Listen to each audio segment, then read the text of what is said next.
John here with the CBTV Nightly News.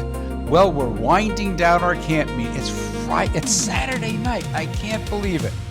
Tonight, my co-anchor is Dan McInerney. He and his wife Pam have been our music directors now for 2 years. Dan, welcome to the studio. Well, thanks so much, John. It's great to be here tonight. What a fantastic day we had here on this final Saturday of camp. I guess it's the only Saturday of camp, technically. Well, we were here last Saturday, but anyway, it's a pleasure to be with you tonight, John. Thank you so much. The word in the street is that everybody, and that means everybody here at camp, eagerly fires up their favorite device every morning to see the most recent broadcast. And they're tuning in from all over the country. So I hear. You know, we heard from Linda Gillen from Florida. She said it's like being there. So we're so happy to reach out to everyone, wherever you are. We had our final Bible study session this morning, and Jonathan Malone helped us recap the week. Field reporter Wendy Scott had a word with Jonathan before he headed out on his next wilderness adventure. Yes, Jonathan, thank you so much for leading Bible study this week. You're welcome. Today's the last day, Yeah. and what were some of your observations? Oh my gosh. So I love the energy people have, the questions they bring, and just the way I'm pushed. Some questions I just cannot answer. I just don't know. And I think that's fantastic. And then the openness to whatever ideas I have and taking it and sitting with it. And so it's such a great group to teach. Such a joy all the time. I really love it. We appreciate all of your work this week. Thank you. And now back to John. The weather word today was, well, want to let meteorologist Donald Appy give the complete weather report. John, it's muggy today. Oh, that was a Camp Bethel mug, you know. Oh, that's good. It was, Yeah, it was. yeah. Well, that was the weather, and that pretty much tells the story. The Helping Hand Society held its annual meeting this afternoon. Helping Hand President Donna Wolcott could not be here tonight, but She John couldn't. has a report. Yeah, she told me that they got so much accomplished. You know, all the windows in both buildings are done, and they're heading into a new year. And I even heard rumors that we might have a silent auction next year. I think the silent auction this year was successful. Well, we're going to do another one next year. Sounds good to me, John. Field reporter Deborah Welkley had a chance to talk to Dan Whitney about his involvement in the Vespers this week. Hi, Dan. Howdy. Just wanted to check and see how you think Vespers went this week. I feel like it went really, really well. I felt like the folks were very responsive to the things that I had to say. And I felt like I came with a sense that God really wanted me to talk about how you put love into action in the different circles of our lives.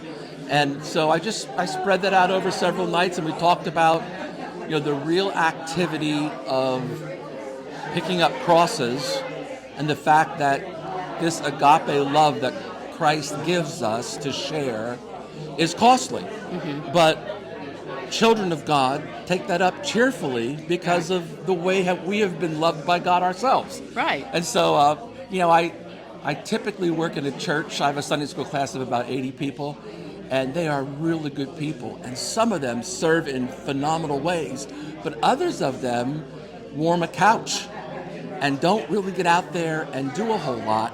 And I told them when I started teaching the class, my job is to comfort the afflicted and afflict the comfortable. And that's what I was about to do. So afflicting the comfortable just comes natural to me, and I probably did a little bit this week, but folks here were so gracious and kind and supportive. It's a wonderful place to preach. Well, we've enjoyed having you, but I do have another question for you. Mm-hmm. One, I hate to say it, on a day like today, I'm glad you didn't bring any apple crisp. But are there any other family recipes that you would like to share with us? Yes, there are.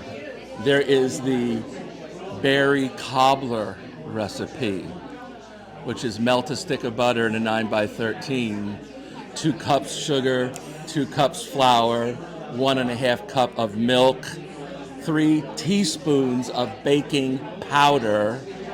Whip all that together, pour it right on top the berries of the butter. Oh. Don't mix it, the butter, and pour this into the butter. Throw the berries on top.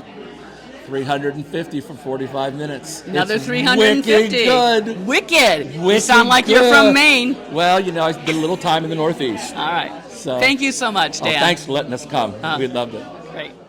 Vespers is always a meaningful part of camp meeting. So true, and it's wonderful to sit out there in Fairview Park and look out over the river Isn't and it enjoy beautiful? the breeze that's there and the word of God and what the preacher has to say. And if it weren't for those noisy speedboats tonight, Today really was would have especially been noisy. special. It was. But we were taught to We were. love even those people that we don't like very much. Ooh, you were awake the whole time, weren't you? I was paying attention all week. And Dan, you really hit the ball out of the park tonight with our Christmas Christmas sing. It was a Christmas thing. Well, it started off really well, though, because Well- we had a guest to start the evening. Yes, you did. We had a story about the history of St. Nicholas, the real St. Nicholas, That's right, the real St. Nicholas. and lots of music. And lots of music, a wonderful chance for everybody here at Camp Bethel to sing some Christmas carols that most likely haven't been sung here maybe ever, or certainly not in a long time. You're right. Well, I'll tell you, we're looking forward to a great final service tomorrow and the ending of a super camp meeting 2026, where we have honored love in any language. So, as always, Mizpah.